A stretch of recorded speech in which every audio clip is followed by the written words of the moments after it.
Alright guys, Gemini back with another video, and this is another WCW one. Earlier today I was watching WCW Halloween Havoc 1991. It's an interesting one. I'll tell you, the main event was Ron Simmons and Lex Luger, and Lex Luger was the champion. He would later lose the belt to Sting at Super Brawl 2 in February '92 in Milwaukee. I think Halloween Havoc 91 though is going to be remembered most for this match I saw earlier, and I had seen this when I was younger. It was called the WCW Chamber of Horrors match. You had a bunch of top stars in there. You had Foley in there and Sting and the Steiner brothers, and I mean, you had some big stars in there, and you know, the Diamond Stud, you know, who was just coming up, Razor Ramon. And you had some interesting stars in there. This match was crazy. I guess the point of this match was to put an electric chair in the middle of the ring and electrocute one of the wrestlers on the other team.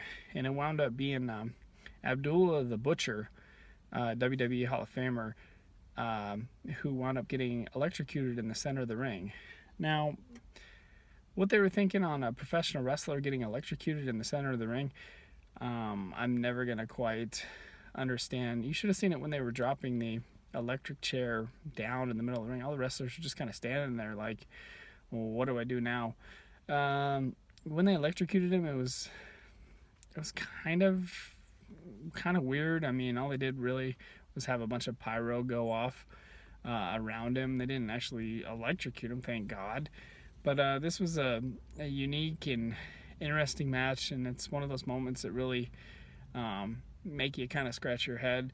I actually tweeted at JR this one earlier and got a response back. I said, JR, who thought it was a good idea to electrocute Abdullah the Butcher at Halloween Havoc 91? And he wrote back and he said, not many. And I was like, yeah, pretty much. I mean, I get that WCW was trying to be futuristic, and they were trying to look different than the WWF at the time.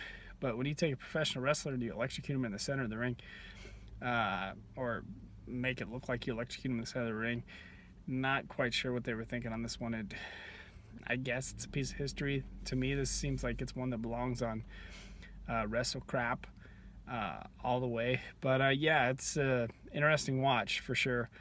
That's all I really got to say about the Chamber of Horrors match from Halloween Havoc 91.